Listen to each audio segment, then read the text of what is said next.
Welcome to Who Shaves the Barber, a weekly podcast where we explore paradoxes, thought experiments, and other pointless problems. I'm William Nava.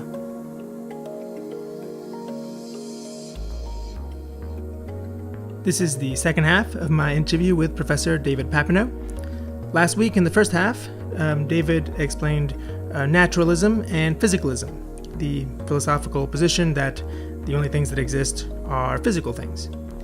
That first half of the discussion began very abstractly with what those ideas mean and what they mean very broadly, and then narrowed in on the question of consciousness and whether consciousness and mental events are physical or not. For this second half, we'll be focusing on a very specific thought experiment called the Mary's Room thought experiment, and the implications that that has for whether qualitative experience is physical. I do recommend listening to the first half before listening to this second half to have the full context of our conversation. As always, you can find that first half at williamnava.com, and here it is. Yeah, it seems like a part of what's motivating this, and I think it's kind of something that we should probably address, is the concern that qualia, subjective experience, are being left unaccounted for. So can we actually talk about that? Sure. As a physicalist, what is your response to the qualia objection to Mary's Room, that world of objections? Okay, so the Mary argument is somebody can know all about the color experience, all the science of color experience, everything about rods and cones and different visual areas and V4 and light rays and reflectance profiles. They know all about the science of color vision, but they've never had any color experiences themselves. That's Mary, and then she comes out and she's shown a red rose and she has the appropriate color experience, and there's the thought that now she learns something she didn't know before. She learns what it's like to see red. I mean, later on she sees some grass and she learns what it's like to see green. And she didn't know when she was in her room that it was going to be that way around. It might have been the other way around. It might have been that, looking at red things, looking at ripe tomatoes was like looking at grass. So it looks like she's discovered something she didn't know before. But look, she knew everything there was to know she knew all the physical features, all the scientifically describable features of color experience. So therefore, there's some feature of color experience that is non-physical. That's the argument. And the standard physical response is, well, there's a sense in which Mary knows something new, but not the sense you need to draw the non-physical conclusion. And the standard thought is, look, Mary doesn't discover anything new about what's in reality. She's just acquired a new way of thinking about that same thing. So, and the thought is that once she comes out of the room, she has the experience. Now she's been able to think about the experience of seeing something red, not just as she always used to. She used to be able to think about that experience, says the physicalist, as such and such oscillations in V4, neural oscillations in V4, and now she can think about it and now she recreates the experience of seeing something red in imagination and thinks about it as that kind of experience. So now she's got a new concept for thinking about red experiences, but the physicalist will say these two concepts, her old neural concept and her new imaginative concept, phenomenal concepts are always often called, are just two concepts of the same thing, namely the neural activity in the brain. So that's a way of accounting for how Mary is changed by her experience, and which in a sense allows that she knows something new, but doesn't in the course of that explanation, commit you to any feature of reality that goes beyond the physical features. So it's like, I don't know, I know that Archie Leach was born in Bristol, and then I learned, I didn't know before, that Cary Grant was born in Bristol. Have I learnt a new fact? Well, there's a sense in which I have, because the concept Cary Grant might be different from the concept Archie Leach. I mightn't even know they're the same person, but another sense, it's not a new fact. There's just one fact. There was one person who was in Bristol. It's not like we've got to kind of add an extra person to the historical record who was in Bristol, because I used to know Archie Leach lived in Bristol, and now I know in addition that Cary Grant lived in Bristol. They're just two names for the same thing. So Mary used to know that ripe tomatoes cause oscillation in V4, and now she knows ripe tomatoes cause this experience, and she mentions it. And in a sense, that's a new bit of knowledge, like knowing Cary Grant was born in Bristol is a new bit of knowledge, but it doesn't mean there's a new thing in reality that she wasn't referring to before. Just this classic case, my colleague Tim Crane often says, look, philosophers love that. Two concepts, one thing. Two concepts, one thing. That goes on in philosophy all the time.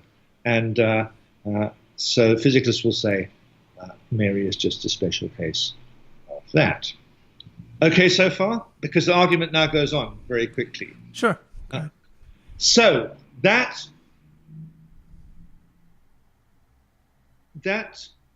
move I've made so far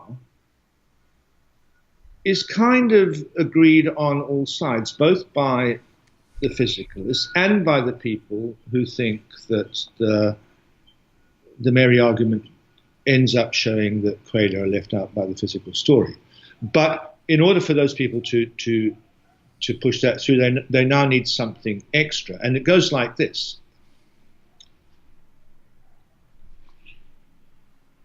They say, look, there's something, we agree that Mary acquires a phenomenal concept that she didn't have before. But when we think about how phenomenal concepts work, we realize that they're so powerful and revelatory that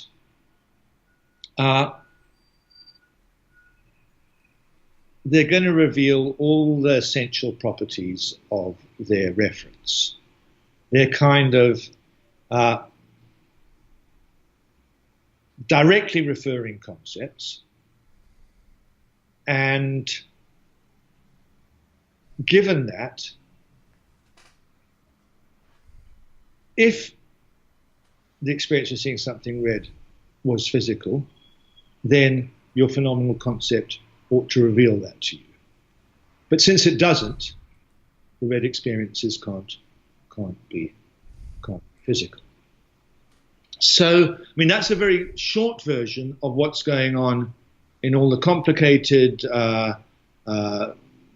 zombie conceivability implies possibility, two-dimensional arguments. Once you cut through all the technicalities, what it comes down to is that phenomenal concepts, some people think belong to other concepts, but certainly a crucial part of the argument is phenomenal concepts have a special power to reveal all the essential properties of their reference.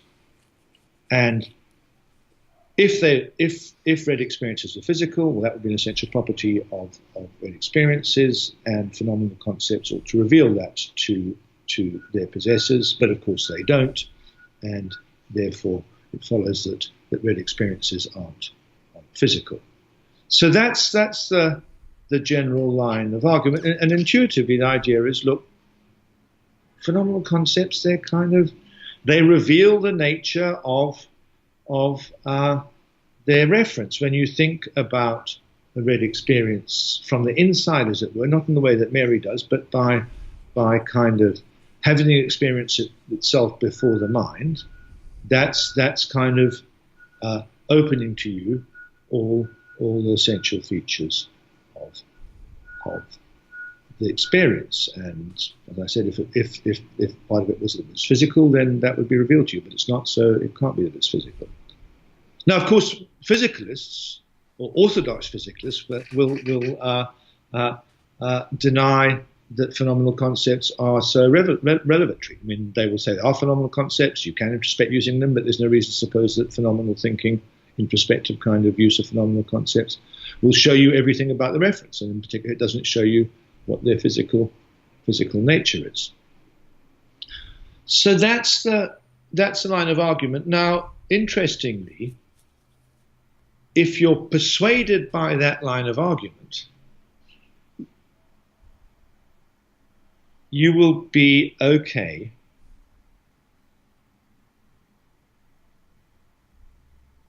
to embrace Russellian monism. Once you embrace Russellian monism, then it will satisfy this account of phenomenal concepts. So do you want to go there? Russellian monism thinks that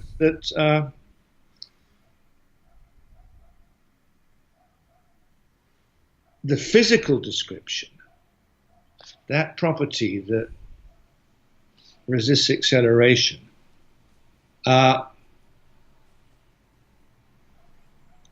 is itself not a transparent revelatory concept. So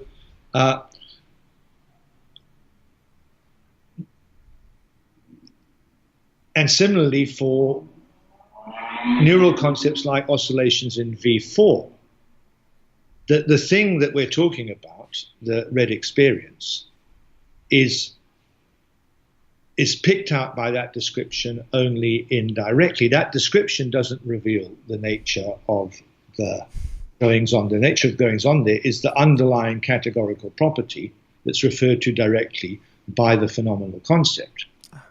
So we sort of flip the tables of the Mary scenario. Okay. Exactly. So at this point, you get a position that accommodates the line of argument I just pushed through, that red experiences can't be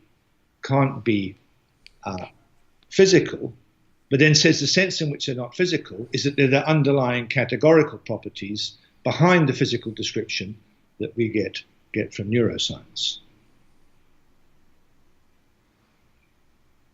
Okay. Let me So far so good. You might think, well, Russellian monism is letting you have the best of both worlds. I mean, if you were worried by the Mary argument and the idea that phenomenal concepts are revelatory, well, then you can accommodate all that by being a Russellian monist, and also you don't have to contradict the causal argument, because the Russellian monist position is just fine with that. I don't like it because I don't like this metaphysics of categorical properties underneath the observed dispositions that don't make any difference to anything. They look to me like metaphysical danglers that we don't have any need to posit. I mean, my view is that here's the actual world. It's got bodies resisting acceleration. We're supposing that the property that stops them resisting acceleration is mass. Now you give me another world in which bodies resist acceleration in just the same way because they've got some quantity attached to them, but you tell me that in that other possible world it's not mass but schmass. I say, no, that just doesn't make sense to me. Why are we saying that's a world without mass? I think that once you've given me the pattern of behavior, you've given me the nature of the properties involved. I don't think that properties can come apart from the framework of laws into which they fit. So myself, I don't want to go down the Russellian monist route. It seems to me to commit you at the level of fundamental properties to something underneath them, underneath the patterns of behavior that we don't need.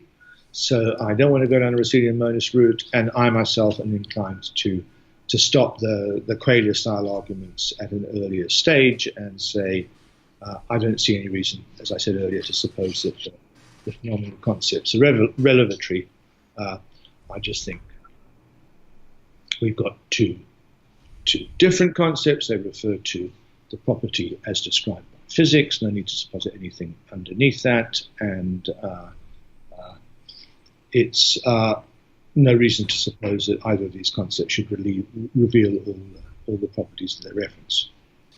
Right. So you're rejecting it essentially on parsimony grounds, right? It's positing more than is required. It gives you a more bloated metaphysics than you actually need. Exactly.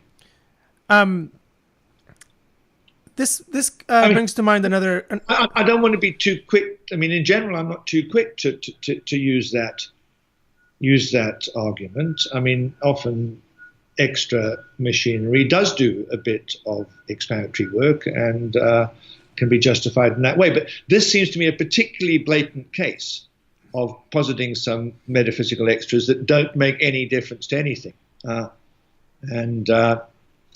So, well, they would make a difference if they would make a difference if they successfully accounted for qualia. But you're saying that's already accounted for by simply denying that phenomenal concepts are revelatory, and by just taking qualia to be another description of physical. I'm very happy with here's the world described by physics. It's all the particles, the forces, they interact, and so on. Just take the physical descriptions at face value. I don't see why arrangements of those things shouldn't be like something for the being that has them. So I think that if my brain is in a certain state as described by physics, why shouldn't me having my brain in that state be like something for me? I don't see any need to kind of go beyond the description of physics to, as a Russellian monist, have it something underlying it to get the thing that's conscious. I see no good reason to not just suppose that the way it turns out is that certain physical arrangements are conscious. They're like something for the beings that have them. I don't see why that should be so strange or puzzling.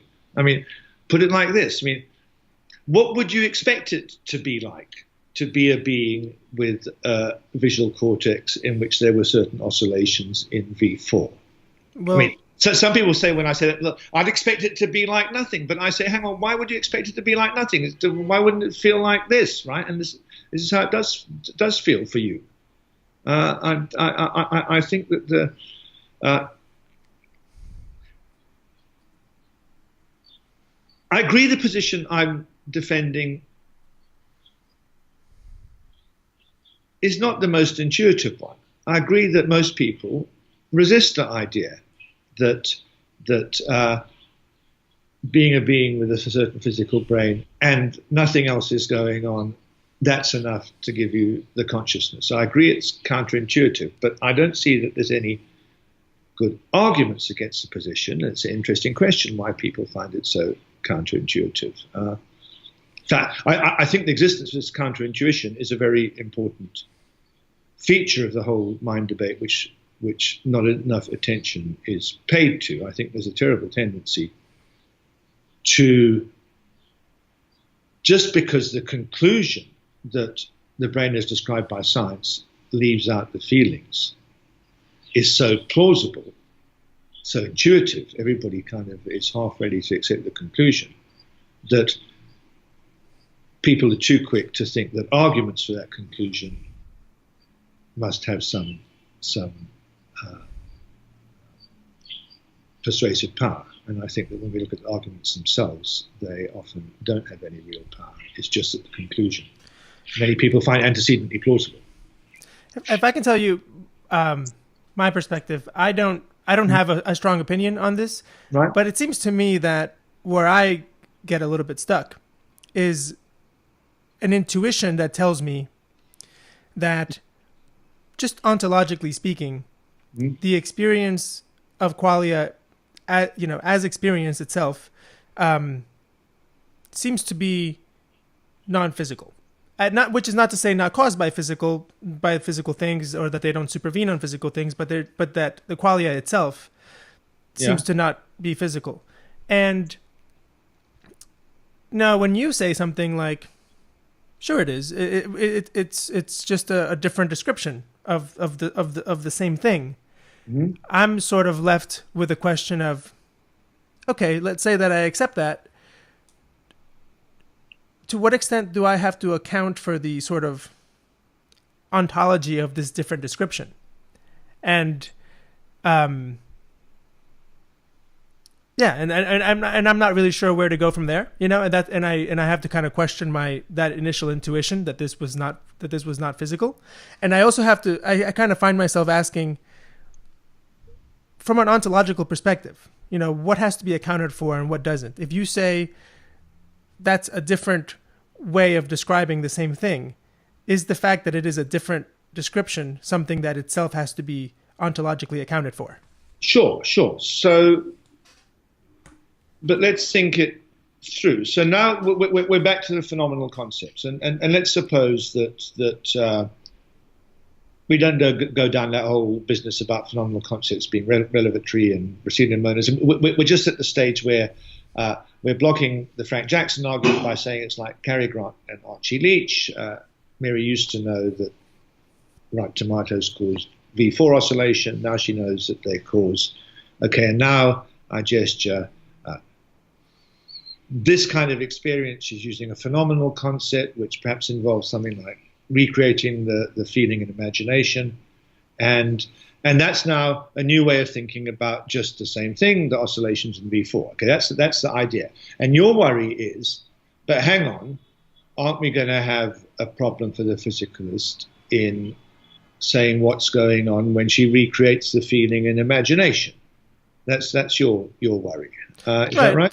Yeah, in a way, I want to say, even if this is just a different description of the same thing, I still want to ask about the ontological status of this new description, because it seems to be of a different sort.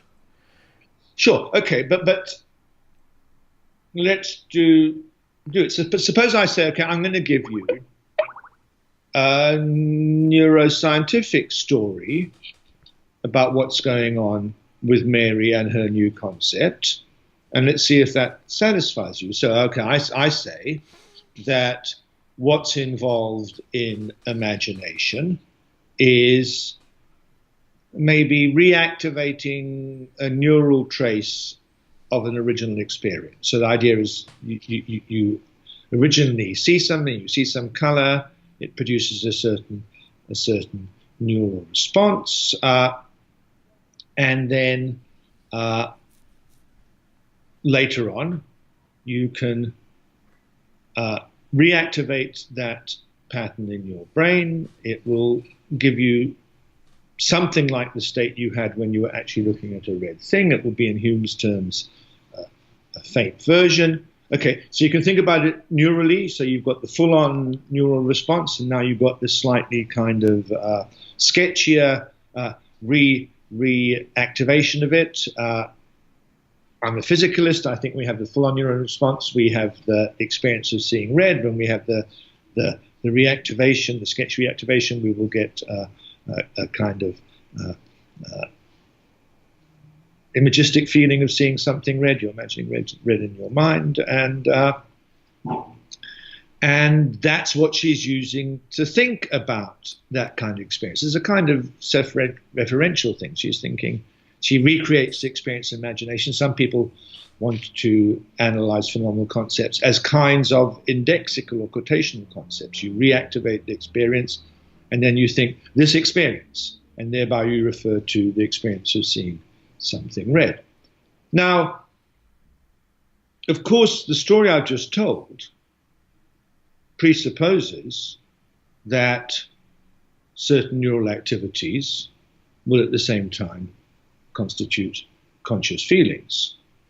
But that's not a problem for me. I'm the physicalist who started off with that as my position Frank Jackson comes along and says, look, your position's no good, I've got this Mary argument, I say, no, I can explain exactly what's going on with Mary in terms of my position.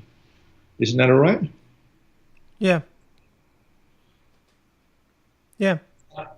Yeah, I'm also... I'm saying we have to distinguish in this area arguments, and I say this argument so far. I mean, that's not attending to all the extra stuff about phenomenal concepts being revelatory, but this bit of argument, the Jackson argument, can be quite adequately blocked by the physicalists, and one shouldn't be distracted by what we might all have is a quite independent intuition that the neural processes and the feeling are just not the same thing. I mean, that's a very strong intuition that many people, including myself, often find pressing in on us. But we shouldn't confuse the intuition with arguments. Yeah. I mean, I think it has to come down to how we want to talk about two things being the same thing, right? Because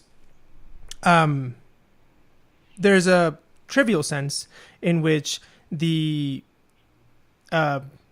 physical description that Mary has in the room, and then the phenomenal experience, there's some sense in which they're different, right? They're, as you would say, they're two different descriptions of the same thing, but they are in fact different descriptions.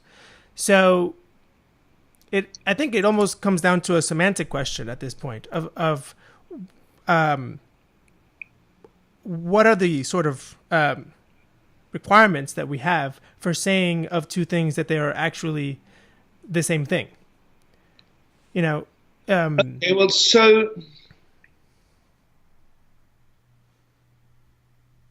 same thing means the same thing, right? It just means there's one thing there. I mean, the analogy is there's Cary Grant, there's Archie Leach, two names, but there's just one person. There's no way that we should be thinking there's two people, right? And now we might have So actually, yeah, that's a good example. So let's say you have two people with one person, two names. Yeah. Clearly, there's just one person there. Good. However, there are two names. Sure. Right?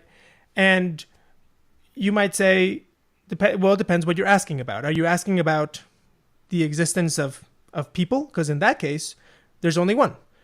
Yeah, or are you asking about anything, including maybe concepts? Because then you might say, well, there's two concepts here, or two descriptions. Of course there's two concepts. Okay, good. So in going back to the Mary's room case, you know, she looks at a red ball in the room and sees the wavelength and the frequency of light and all that, and gets all the physical information. And then she goes outside and then looks at the real red ball, has the experience. Well, I definitely want to say there's just one red ball, right? There's not two red balls. If we're asking about the existence of sort of material things here, then obviously there's just one red ball. Yeah. But there were two actual descriptions of it, right? And yeah, so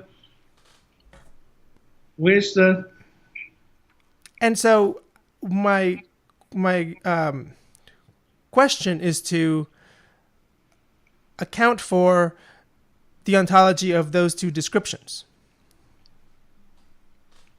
But why is this an issue? I mean, somebody who thought there were two different people in Bristol, they're not going to go on thinking there's two different people just because we agree there's two names, right? I mean, it's quite easy to understand what it is for there to be two names, and two names doesn't involve two people. One person can have two names.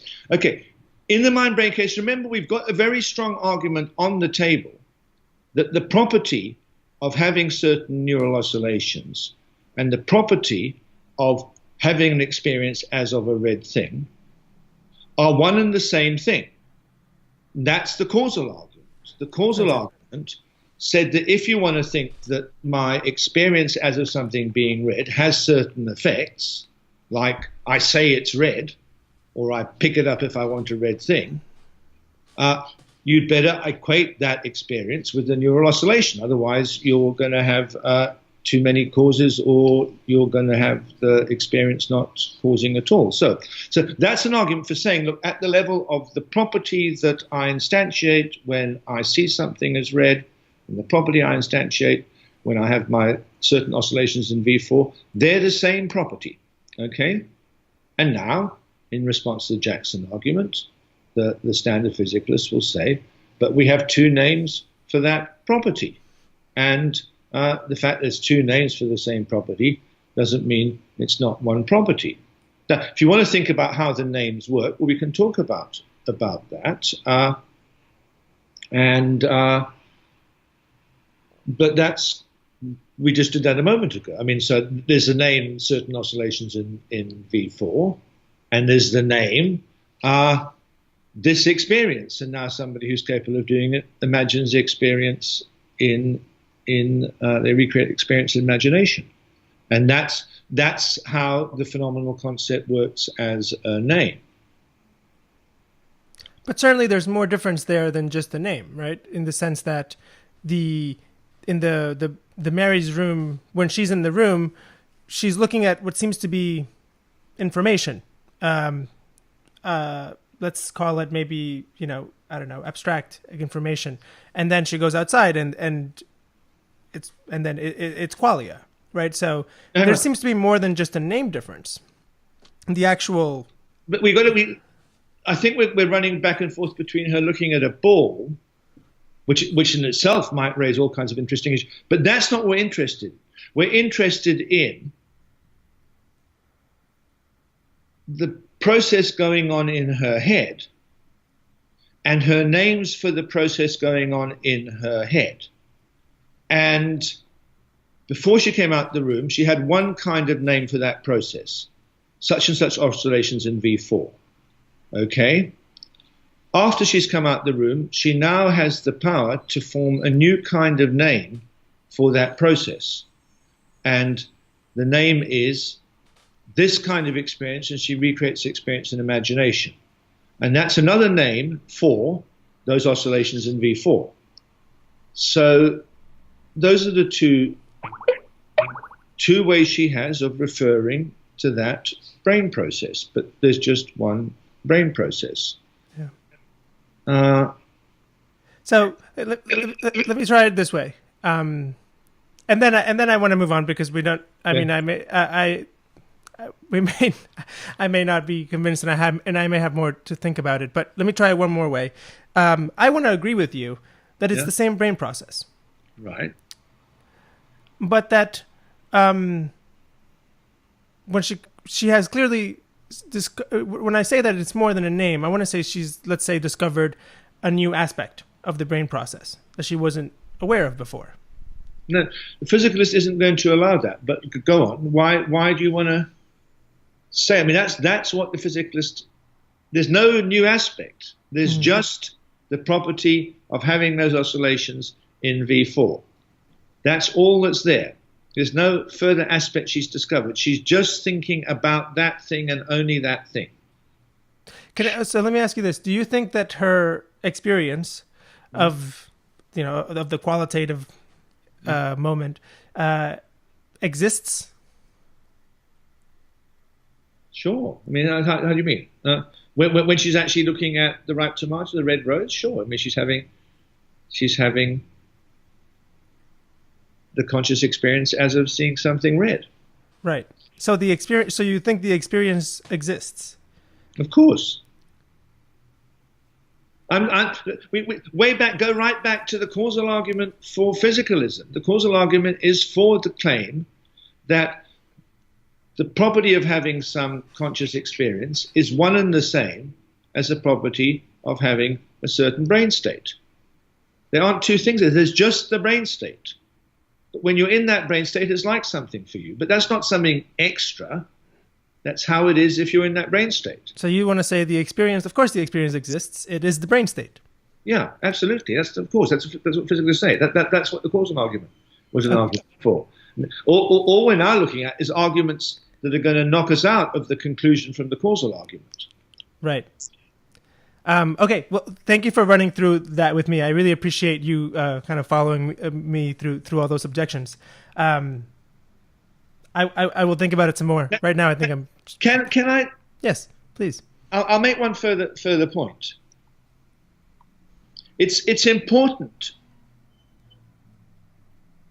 to what I'm saying, and to what I'm saying not being open to the kind of worry that you're raising, that the phenomenal concept have a certain kind of directness. If she now got the ability to think about the brain state as the brain state that has some feature, the brain state which fires, the brain state which feels a certain way, anything like that, that's no good for the physicalist, because you might say, well, the brain state which phi picks out the same old brain state, but what about this phi property? Isn't that something that the physicalist isn't accounting for? And in particular, given that Mary previously knew all about the physical features of everything, how come she didn't know about the phi thing, the aspect, what it feels like, and so on? And so the physicalist isn't thinking of the new concept as pinking out the brain state as the brain state which has a certain phenomenal aspect. That's no good at all. It has to be identical. And the new concept picks out the brain state, not by description, but just in some kind of direct referring way. Maybe by instantiating or quoting or something like that the brain state. But it picks up the brain state somehow directly and not by description. At the same time, the physicalist has to say, the orthodox physicalist, that the phenomenal state picks out the brain state directly, but they have to deny that this directness involves what I've previously called revelatoriness. It's direct, i.e. it doesn't refer by description, but it's not revelatory in the sense it doesn't reveal all the essential properties of the referent. So the physicalist position is quite tightly constrained from those two sides. Yeah. It's got to be direct, not by description, but it's got to be not so direct, it's revelatory. I see, yeah. For what it's worth, accepting that the phenomenal concept is not revelatory in that way, that doesn't seem difficult for me. I don't mind rejecting that premise. Yeah. Okay, David, thank you so much for doing this. I really appreciate it. Not at all. It's been a lot of fun. Thank you for all the questions. Okay. And that concludes today's episode of Who Shapes the Barber? Again, I'm William Nava. You can check out other episodes, as well as my other philosophical and artistic work at williamnava.com. And if you'd like to subscribe to this podcast, go to williamnava.podbean.com. Thank you so much for listening.